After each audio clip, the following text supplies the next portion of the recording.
Mesdames, Messieurs, bonjour. Très heureux de vous retrouver pour cette nouvelle émission Power Boost. Vous allez pouvoir découvrir un tracteur particulièrement économe, des nouvelles technologies et puis aussi une nouvelle rubrique. Top départ pour cette nouvelle émission Power Boost.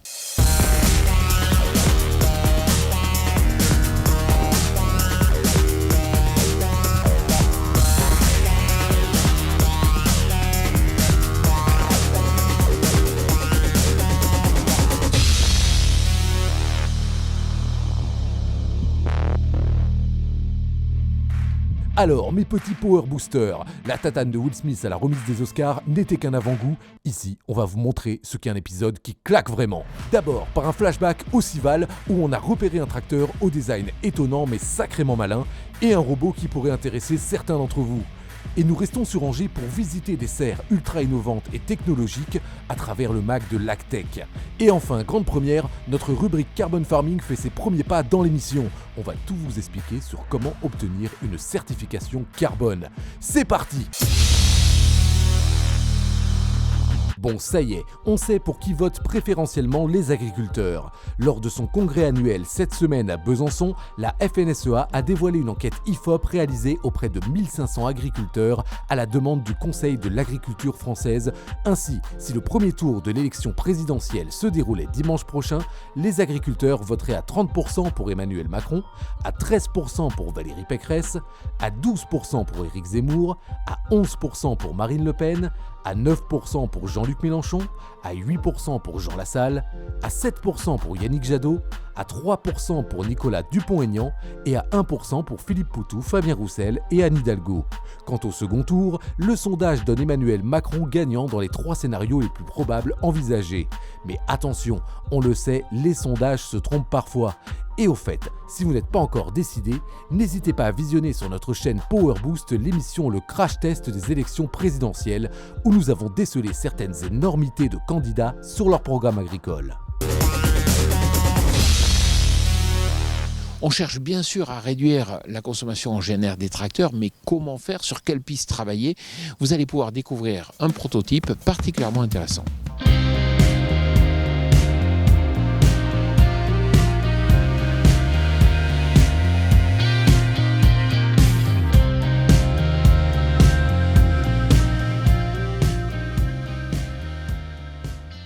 Vous voulez économiser du GNR, mais il y a des solutions, mais bien sûr, il faut avoir quelques sacrifices. Pierrick, bonjour. Bonjour. Alors vous êtes artisan réparateur, j'aime bien le style de boîte comme la vôtre parce que vous êtes capable de réparer. Puis vous dites, bon, si on veut économiser du GNR, c'est pas compliqué, hein. Au lieu d'avoir un moteur de 100 chevaux, il faut mettre du 50 chevaux, mais ça veut dire qu'on n'ira pas forcément sur route et qu'on n'aura pas forcément une cabine. C'est ça, on est obligé d'avoir des artifices spécifiques pour être en réglementation routière. Notre intérêt aujourd'hui, c'est plutôt nous de travailler dans le champ, que l'utilisateur soit lui en sécurité et qu'il ait un combiné pour pouvoir travailler ses sols, éviter le glyphosate aujourd'hui puisque c'est plus d'actualité, éviter les déserrements et cet engin est vraiment fait pour ça. Alors c'est vrai qu'il est rustique, mais il y a juste ce qu'il faut et son prix est à la hauteur. Alors effectivement, ça peut paraître rustique, on n'a pas cherché l'esthétique, on n'est pas dans l'automobile. Nous, ce qui nous intéresse, c'est une visibilité sur l'engin. C'est de pouvoir accéder à ces porte-outils sans se casser le dos avec des systèmes automatiques. C'est d'avoir une visibilité du poste de conduite qui est parfaite. Et c'est suffisant pour aujourd'hui que nos clients soient satisfaits. On a développé cette machine sous l'incidence de la demande de nos propres clients.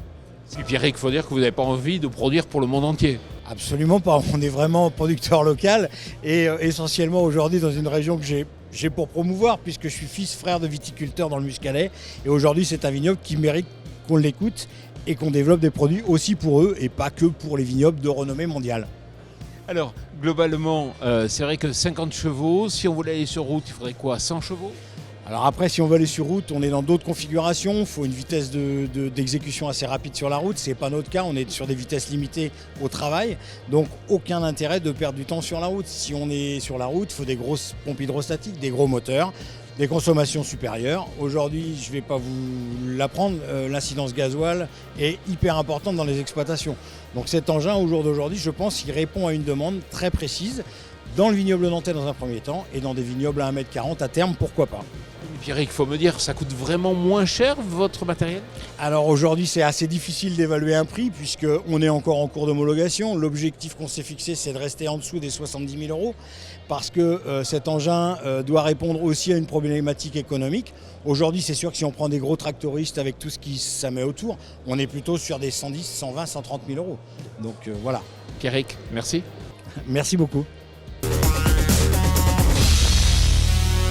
On pensait que les robots étaient jusqu'à présent réservés aux grandes usines, mais vous allez voir qu'il existe des solutions aussi pour des installations plus petites.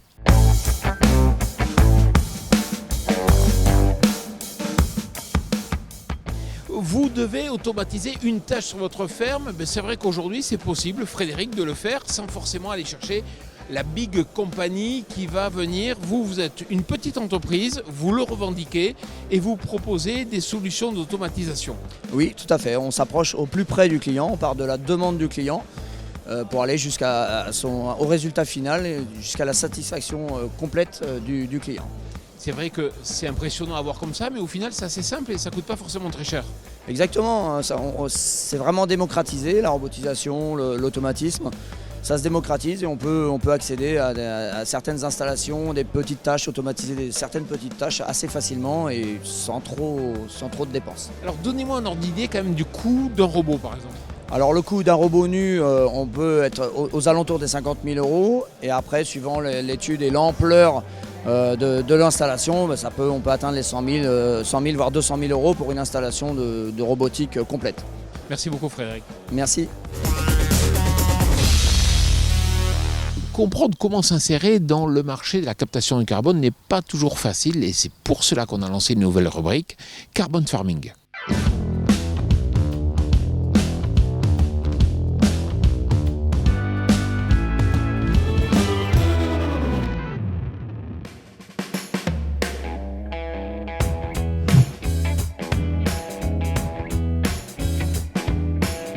Pour que l'agriculteur soit rémunéré pour stocker du carbone sur son exploitation, encore faut-il disposer d'une certification.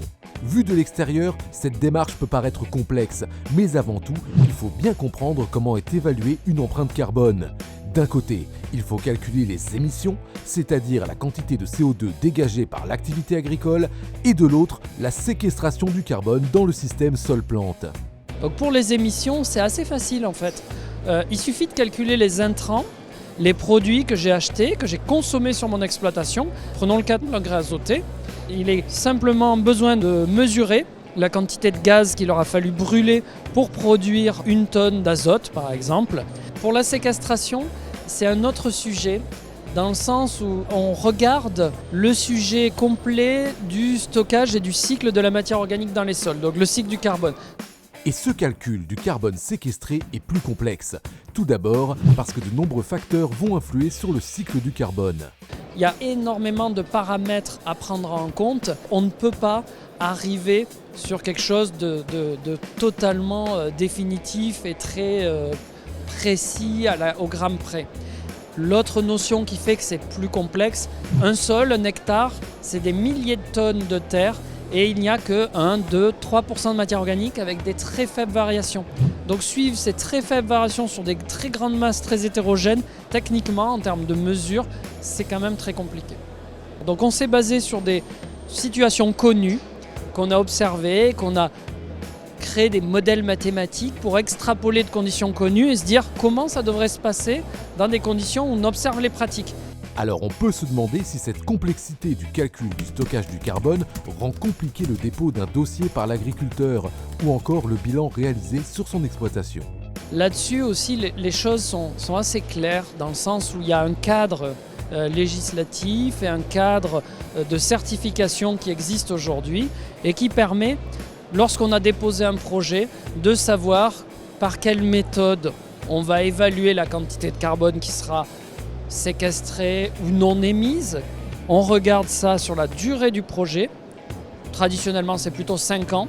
Et à la fin de ces 5 ans, un contrôleur externe vient vérifier qu'on a bien réalisé ces pratiques-là. Et c'est à ce moment-là, une fois que le contrôleur et l'autorité de tutelle qui a validé le projet valident l'émission des crédits carbone pour leur commercialisation. Concluons par une bonne nouvelle, l'Europe envisage de rassembler les différents modèles développés pour en définir un seul à l'échelle de la communauté. Plus le processus est clair et audité, plus l'efficacité est mesurable et plus le certificat est perçu comme robuste, et alors plus la valeur du crédit carbone sera élevée.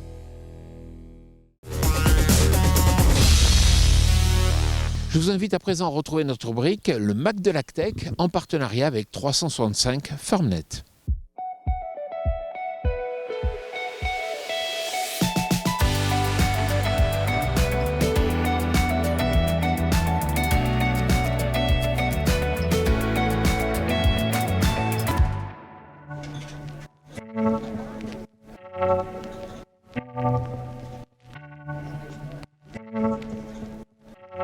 Je suis Eric Duclos, le directeur technique de l'exploitation horticole du lycée agricole Angers-Le-Fresne. Et donc vous êtes ici accueillis dans des serres récentes qui ont été inaugurées en 2021 par la présidente du conseil régional des Pays de la Loire qui a été le support financier de cet outil au service de la formation.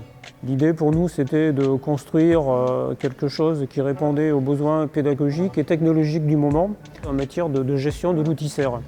Sachez qu'il faut quand même gérer à peu près 200 paramètres pour piloter le climat de la serre. Donc 200 c'est important, on ne peut pas les gérer manuellement comme on faisait à l'ancienne, c'est purement dépassé.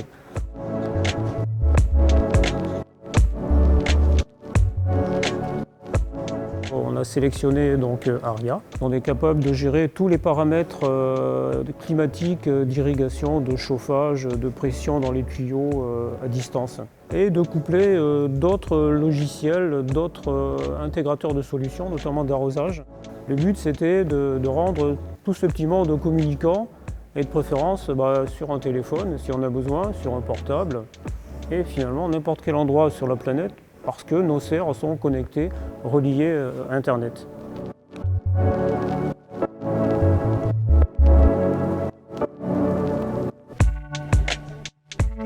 Donc un simple smartphone comme celui-ci, équipé de l'interface, nous permet de gérer le fonctionnement de ces chariots à travers les fonctions principales qui sont la gestion de l'irrigation. Mais nous on amène de l'eau et de l'engrais, c'est ce que l'on appelle la fertirrigation. Je suis connecté sur le chariot qui lui-même est connecté à la station d'irrigation. Et on peut changer l'engrais, on peut changer les fréquences d'arrosage, les vitesses de déplacement des chariots pour adapter aux besoins des plantes. Le deuxième paramètre, c'est que je peux stresser les plantes, et ça c'est nouveau, en programmant le nombre de passages par jour où je vais caresser les plantes avec des lanières en plastique ou des tubes en PVC accrochés qui vont exercer un stress sur la partie apicale de la plante. Ça a pour but de les stresser, de les rendre plus naines. Et ça permet de diminuer ou de supprimer complètement le recours à des nanifiants, des molécules chimiques qui avaient pour but de les raccourcir. Et puis la dernière fonction de ces chariots, c'est de pouvoir effectuer des traitements. Et donc en fait, ça sert de pulvérisateur si vous voulez. Et on va avec le téléphone directement lui dire tu commences à telle heure, tu as une durée d'amorçage, tu traites à telle vitesse, tu reviens, tu fais un rinçage. Et là, nous, on est complètement extérieur à l'abri. Comme ça, on s'expose beaucoup moins aux pesticides, si pesticides il y a. Et donc on a une finesse de pulvérisation, on a une régularité qu'on n'a pas forcément avec un usage manuel d'un pulvérisateur à lance. Alors après presque une année d'utilisation de cet outil-là, ce qu'on a pu constater, c'est la fiabilité de la gestion avec ces outils. Ergonomie, ça c'est vraiment le but recherché, et surtout derrière, ce qui nous intéresse nous en tant que professionnels, c'est la qualité de la production qui va en découler.